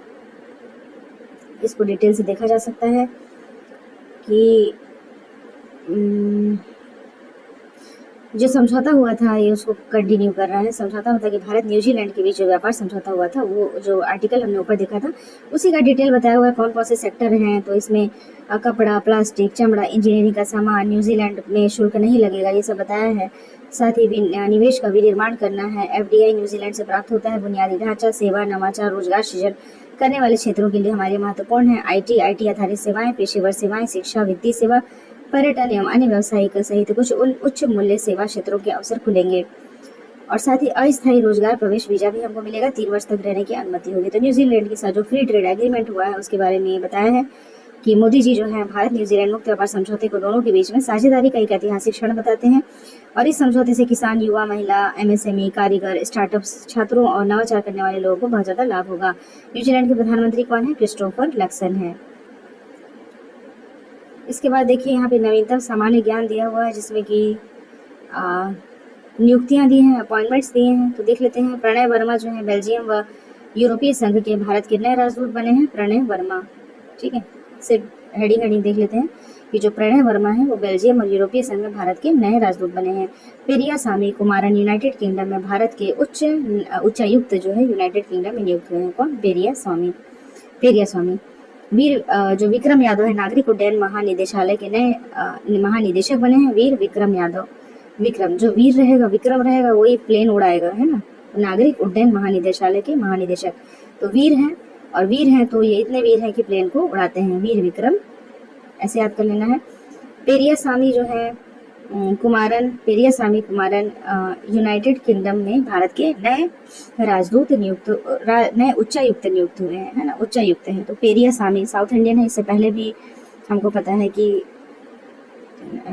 जो थे हमारे उच्चायुक्त कुमारन। देखिए कुमारन से इसको कर सकते हैं कुमार यानी कि थोड़ा राजकुमार टाइप का, और वहाँ पे ये अभी भी यूनाइटेड किंगडम में ये वाली प्रथा चलती है, महारानी और राजकुमार वाली। तो कुमारन से इसको कर सकते हैं, कोरिलेट कर सकते हैं याद करने के लिए।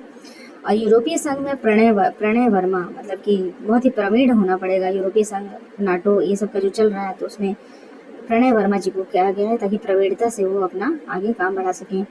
विलियम वॉल्श अब इंडिगो के नए CEO होंगे। विलियम वॉल्श जो कि वर्तमान में इंटरनेशनल एयर ट्रांसपोर्ट एसोसिएशन के महानिदेशक हैं। क्या है? महानिदेशक हैं। किसके? इंटरनेशनल एयर ट्रांसपोर्ट एसोसिएशन के विलियम वॉल्श, ये इंडिगो के अब नए CEO होंगे। संजय खन्ना भारत पेट्रोलियम के CMD हैं। संजय खन्ना, सार्वजनिक क्षेत्र तेल कंपनी भारत में BPCL में रिफाइनरी में संजय खन्ना को अब क्या बनाया गया है? CMD बना दिया गया है। ये सब चीज़ें याद करने वाले फैक्ट होते हैं। इसको कैसे भी कोरिलेट करके कुछ भी कहानी बना करके हमको याद करना होगा। जैसे कि खन्ना है, खनन करते हैं तो पेट्रोलियम निकलता है, और कितना ज़्यादा विवाद चल रहा है पेट्रोलियम को लेकर के, तो संजय खन्ना को पेट्रोलियम से रिलेट करके याद कर लेना है।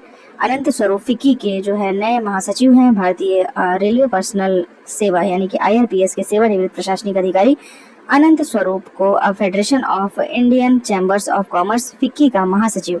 तो फिक्की है, फिक्की मतलब किसी को अगर फिक्की देनी हो, मतलब घुमाना हो, तो अनंत रूप हो सकते हैं, अनंत स्वरूप हो सकते हैं उसके। तो इसको अनंत स्वरूप को फिक्की से अगर कोरिलेट करना चाहे तो यहाँ पे करके याद कर सकते हैं। कैम्बेल विल्सन देखिए कौन है, सॉरी पीटर, एक बार देखते हैं, त्यागपत्र देख लेते हैं। पीटर एल्बर्ट्स भारत की सबसे बड़ी विशाल जो विमान सेवा कंपनी इंडिगो था वहां से क्या कर दिए, त्यागपत्र दे दिए पीटर एल्बर्ट्स। ठीक है, अभी संस्थापक जो राहुल भाटिया उन्होंने अस्थायी तौर पर उनका कार्यभार संभाला हुआ है। कैम्बेल विल्सन देखते हैं, एयर इंडिया के प्रबंधक निदेशक सह मुख्य कार्यकारी अधिकारी कैम्बेल विल्सन ने भी 5 वर्ष का कार्यकाल पूर्ण होने से पूर्व ही त्यागपत्र दे दिया।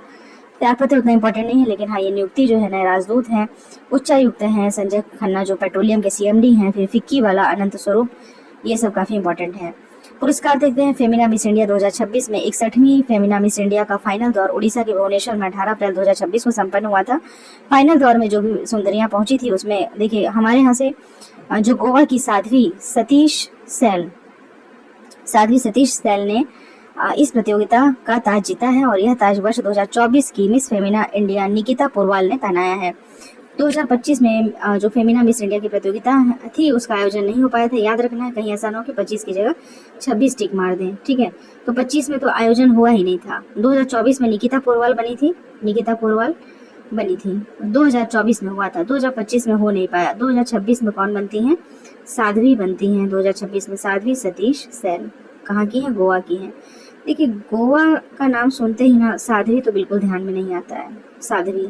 ठीक है, कोई सीधा साधा आदमी वहाँ जाता नहीं है, मतलब ऐसे याद करने के लिए, तो साध्वी कुछ अलग नहीं लग रहा, तो इसलिए गोवा की जो है ना साध्वी सतीश सैल जो है वहाँ पे बनती हैं मिस फेमिना मिस इंडिया 2026।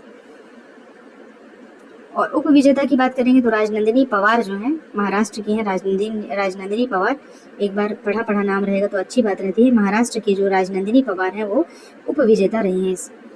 पत्रकारिता के क्षेत्र में देखिए चमेली देवी जैन को पुरस्कार मिला है। चमेली देवी जी को पत्रकारिता के क्षेत्र में मीडिया फाउंडेशन 2026 का जो पुरस्कार मिला है वो चमेली देवी जी को मिला है। अब इसको कैसे याद रखेंगे, ऐसे याद रखेंगे कि चमेली की सुगंध जो है ना वो बहुत दूर दूर तक फैली रहती है, बहुत दूर दूर तक, और ये पत्रकारिता का भी वही हाल है, दूर दूर तक ये फैल जाता है। तो ऐसी स्थिति में चमेली देवी जी को फूल के नाम से इसको पत्रकारिता से रिलेट करते हुए इनको पुरस्कार दिया गया मीडिया फाउंडेशन के तहत। निर्भीक पत्रकारिता के लिए विश्वनाथ दिल्ली प्रेस पुरस्कार द वायर के वरिष्ठ संपादक सुकन्या शांता को, और लैंगिक आधार पर पत्रकारिता के लिए कमला मनकेकर पुरस्कार निधि सुरेश को यह दिया गया है। तो पत्रकारिता के क्षेत्र में 3 नाम याद रखने हैं। एक तो चमेली देवी जैन जी की स्मृति में इस पुरस्कार की स्थापना मीडिया फाउंडेशन के द्वारा की गई थी। अच्छा, एक यहाँ पे गलती हो गई है, चमेली देवी जैन पुरस्कार जो है वो नाम इसका चमेली देवी पुरस्कार है, लेकिन ये दिया किसको गया है, ये दिया गया है विश्वनाथ दिल्ली प्रेस पुरस्कार द वायर के वरिष्ठ संपादक सुकन्या शांता को दिया गया है, पहला। और दूसरा लैंगिक आधार पर पत्रकारिता के लिए कमला मनकेकर। तो सुकन्या और कमला दोनों कोमल है, सुकन्या है और कमला है। कमला मनकेकर पुरस्कार निधि सुरेश को दिया गया है। बहुत गलती हो जा रही है, सॉरी, इसमें 2 ही नाम याद रखने हैं, एक तो निधि सुरेश और दूसरा सुकन्या शांता। निधि सुरेश और सुकन्या शांता, ये 2 नाम याद रखने हैं। पत्रकारिता के क्षेत्र में ही रामनाथ गोयनका पुरस्कार मिला है। प्रिंट मीडिया में दैनिक भास्कर के अकोडिया को, ब्रॉडकास्ट डिजिटल मीडिया में BBC न्यूज़ हिंदी के सर्वप्रिय सांगवान को यह पुरस्कार दिया गया है। तो पत्रकारिता के क्षेत्र में रामनाथ गोयनका पुरस्कार का वितरण 2026 में किया गया था, हमारे जो उपराष्ट्रपति हैं CP राधाकृष्णन उनके हाथों से। तो दैनिक भास्कर को ब्रॉडकास्ट के लिए दिया गया है, और BBC न्यूज़ जो है हिंदी उसको सर्वप्रिय सांगवान जी को इसमें दिया गया है। क्षेत्रीय भाषा में मातृभूमि मलयालम उतना तो याद रह नहीं पाएगा, क्षेत्रीय भाषाओं का इसको छोड़ देते हैं। साहित्यकारों में 3 साहित्यकारों को साहित्य अकादमी की 72 सदस्यता दी गई है, जिसमें कि ओडिया साहित्यकार प्रतिभा राय, सिंधी कथा लेखिका लक्ष्मी खिलानी और उर्दू लेखक अब्बूस समद शामिल हैं। कैलाश सत्यार्थी जी को लता दीनानाथ मंगेशकर पुरस्कार 2026 दिया गया, अत्यंत महत्वपूर्ण है, नोबेल पुरस्कार प्राप्त कर चुके हैं। नोबेल शांति पुरस्कार विजेता कैलाश सत्यार्थी जी को क्या मिलता है? मास्टर दीनानाथ मंगेशकर स्मृति पुरस्कार, जो कि 2026 का है, लता दीनानाथ मंगेशकर पुरस्कार। ये पहली बार ना प्रधानमंत्री जी को दिया गया था 2022 में, फिर 23 में आशा भोसले को दिया जाता है, 24 में अमिताभ बच्चन को दिया जाता है, 25 में कुमार मंगलम बिरला को दिया जाता है। तो लता दीनानाथ मंगेशकर अभी 22 से शुरू हुआ है, 26 में किसको दिया जा रहा है? कैलाश सत्यार्थी जी को।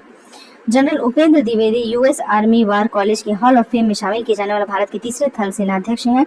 यूएस आर्मी वॉर कॉलेज में शामिल किए जाने वाले जनरल उपेंद्र द्विवेदी जी को इंटरनेशनल हॉल ऑफ फेम में शामिल किया गया है, ऐसे ही याद रखना है इसको।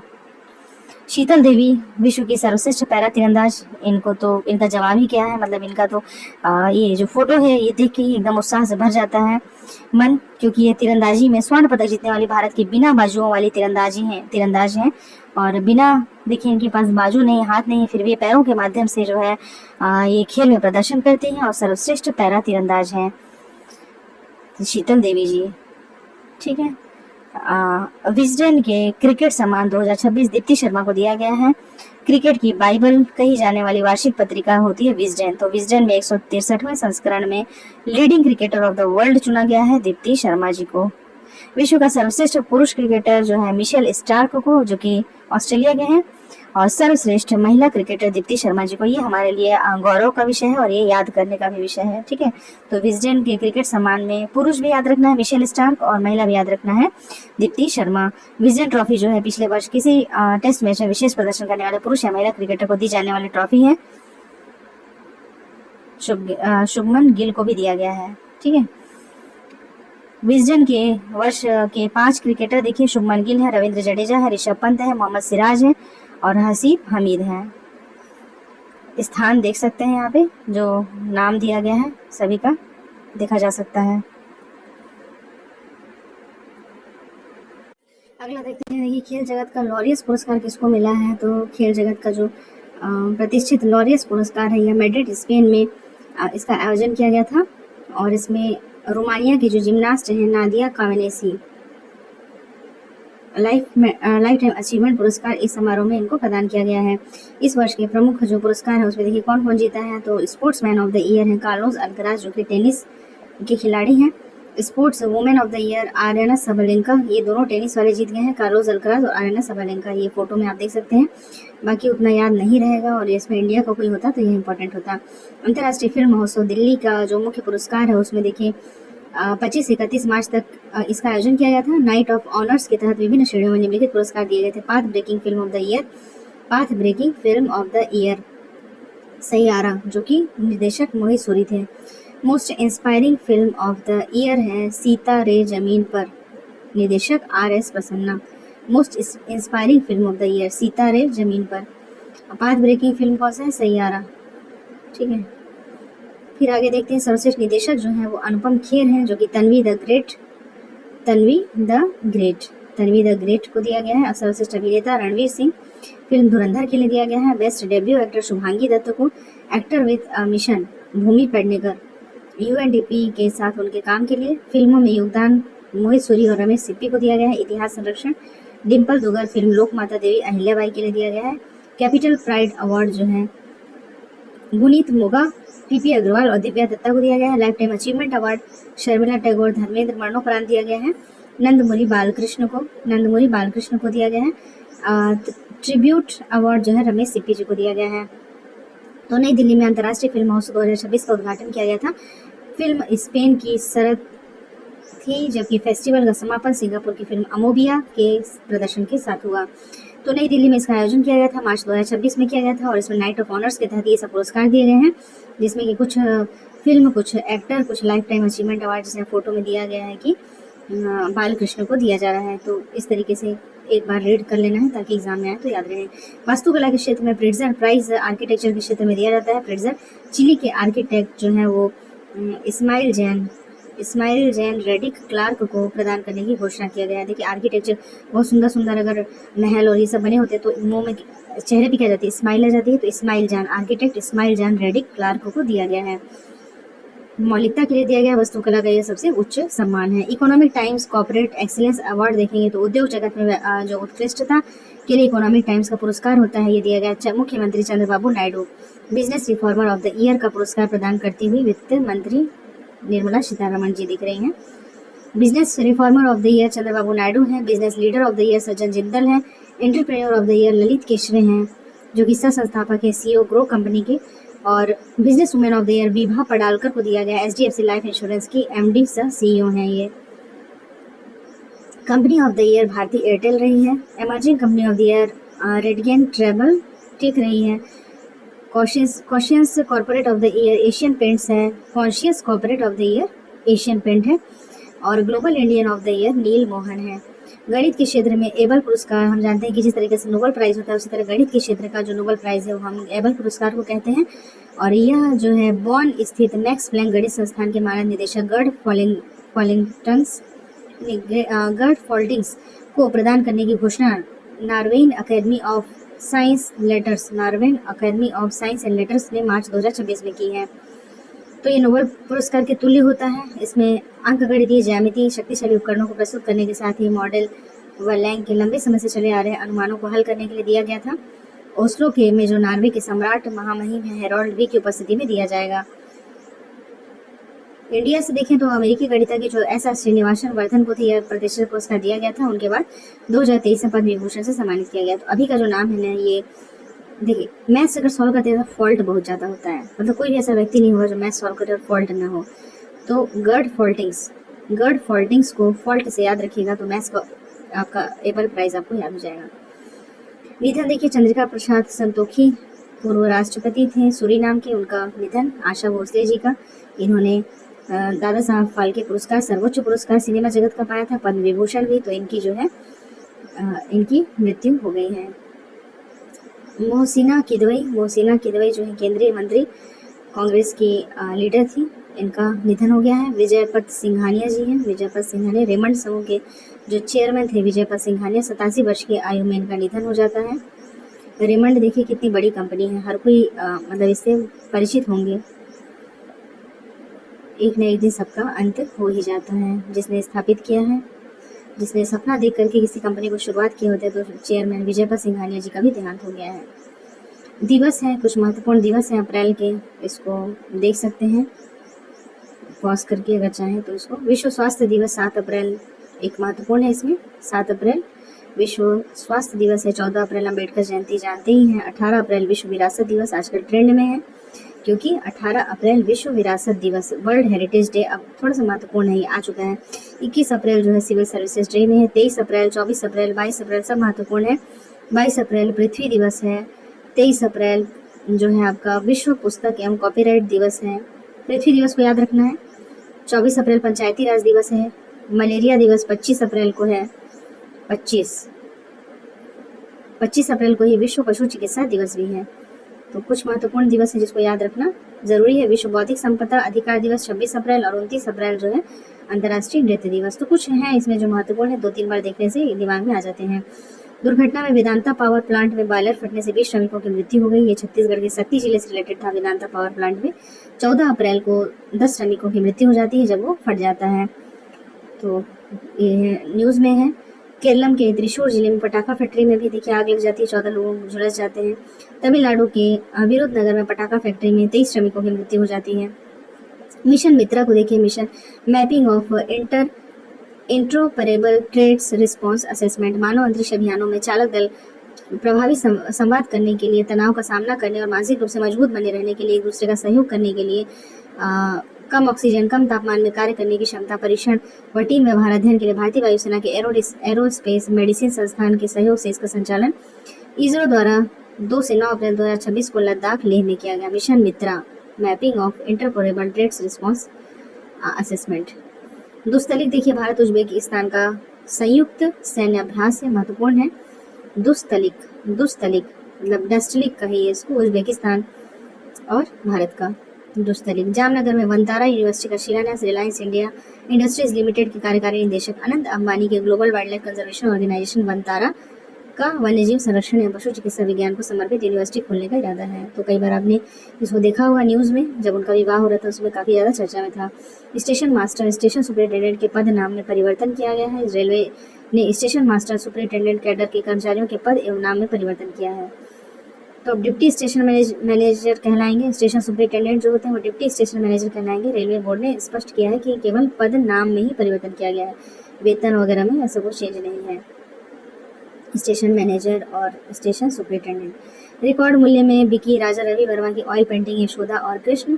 तो राजा रवि वर्मा जो थे वो इनकी एक पेंटिंग है यशोदा और कृष्ण की। ये 1 अप्रैल 2026 को मुंबई के सेफ्रॉन आर्ट के स्प्रिंग लाइव नीलामी में क्या हो गया, ये बिकी है। इसके साथ ही आधुनिक भारतीय कला की अब तक की सबसे अधिक मूल्य वाली कृति बन गई, 118 करोड़ में मानना पड़ेगा। देखिए राजा रवि वर्मा ने एक तो लास्ट में पेंटिंग शुरू की, मतलब कि कहा जाए 80 साल की उम्र में ये काफ़ी ज़्यादा प्रसिद्ध हुए थे। तो इससे हमको सीख भी मिलती है कि ऐसा नहीं है, जीवन के किसी भी पड़ाव में हमारा वक्त आ सकता है अगर हम लगातार लगे रहें, और जिसकी भी हमको आकांक्षा है या इच्छा है तो हम उसी समय उसे शुरू कर सकते हैं। तो राजा रवि वर्मा की ये पेंटिंग है जो कि 118 करोड़ में बिकी है। चीन के अंतरिक्ष कार्यक्रम के लिए 2 पाकिस्तानियों का चयन किया गया है, जिसमें कि दोनों प्रशिक्षण के लिए चीन जाएंगे। एक पेलोड विशेषज्ञ के रूप में उड़ान मिशन में भाग लेगा। चीन के तियांगोंग अंतरिक्ष स्टेशन में पहुंचने वाले पहले विदेशी अंतरिक्ष यात्री होंगे। तो खेलकूद से हम नेक्स्ट वाले वीडियो में इसको पढ़ेंगे। यहाँ तक हमने इसको कंप्लीट किया है, और 2 से 3 वीडियो इसमें लग सकते हैं, लेकिन हमें इसको सीरियसली करना है, काफ़ी महत्वपूर्ण होता है और हमारी जानकारी का संवर्धन निश्चित रूप से होता है। प्रतियोगिता दर्पण एक महत्वपूर्ण पत्रिका है, इसको हम इग्नोर नहीं कर सकते। तो जून की पत्रिका हम पढ़ रहे हैं और पहला पार्ट यहाँ पे कंप्लीट करते हैं दोस्तों। आगे जुड़े रहिएगा, इसको कंप्लीट करेंगे। देखने के लिए धन्यवाद, नमस्कार।